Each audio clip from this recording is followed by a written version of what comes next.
Very nice. Here we are, myself and Mr. Simon Bates. Hello. And we are here to talk to you about this saxophone, which is over 100 years old. Insert joke about Simon's age here. No, this is a piece of history, and so is the saxophone. It was made by Selmer in 1922. And in fact, it was at the time when some of their instruments also had Adolphe sax written on it, as this one does on the bell. It was the start of that Model 22 period of production, like I say, in 1922. And I would actually say this is one of the better condition Model 22s I've seen. Yeah, it's beautiful. Don't you think? We're guessing it's a relacquer because it's really great, the lacquer. So I reckon that may have been done whenever, 50s, 60s, 70s even, who knows? Yeah. It's very difficult to say. It's, whatever it is, it's a good job, you know, it looks good. Yeah. And don't let that worry you, by the way. Lots of instruments are relacquered and sound great, or didn't sound great before the relacquer, who knows? We kind of treat each one as they come with the vintage saxophones, and that's the way to do it. Simon, before I sort of get some more of your thoughts on it as a player who's played a lot of vintage horns, would you mind just giving us even a little more of a blow? Yeah, of course. Splendid.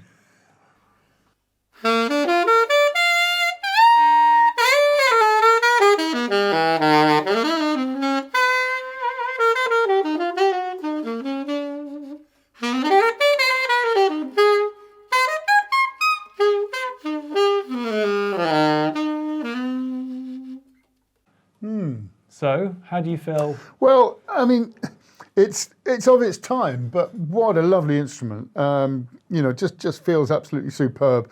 I mean, you know, it's a 4-digit serial number. 4-digit serial number, and the first digit is a number 1, which, you know, is quite incredible. You know, this is, I mean, I can tell you, 1,500 of Selmer's saxophones had been made, and this was one of them.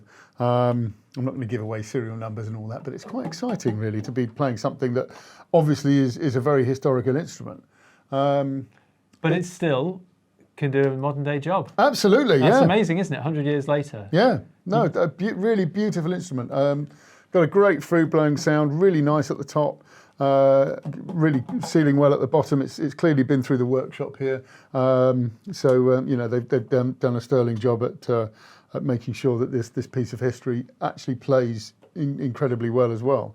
What would you say in terms of modern usage? A small group jazz potentially is the home for this? You know, doing some really absolutely, nice... yeah. I mean, you know, I'd use it with you know, sort of Mardi Gras type things, and you know, I guess more. Perhaps if you're more into traditional jazz and that sort of thing, this could be your thing. Mainstream stuff, you know, of course, the sort of early big bands, Glenn Miller stuff. These are the sort of saxophones they'd be using. Yeah. So yeah, they fit really nicely into it. It's very light, you know, and it's very well built, very sturdy, and yeah, just a thing of beauty. A thing of beauty, indeed.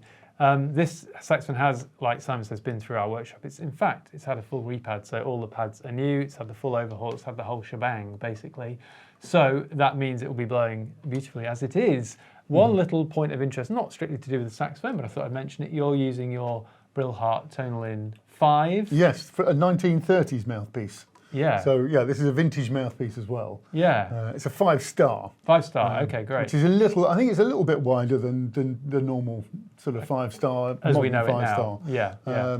But yeah. And I think on those older horns, it's important to get the right mouthpiece match. I'm not saying you need to find an old tonal in 5-star, but certain mouthpieces will match better than others in terms of modern production as well, won't they? So I'd say, you know, an old Selmer soloist or something like that would go really nicely with this as well. Yeah. Cool. Yeah. Well, there we go, everyone. So if you fancied having a 100-year-old saxophone that can work beautifully well today, with or without Simon attached to it, then this may be the thing for you. And joking aside, it is a piece of history. Yeah, really. You can buy it for me if you like. Yeah, yeah, it is a piece of history. It really is. But Simon, if you wouldn't mind just blowing us out, that'd be fantastic. Okay. Just to say, it comes with a really nice new Pro Pack case as well. So it does. A ProTech Pro Pack. So I think that's quite an important thing. Yeah. Yes. Anyway. Cool.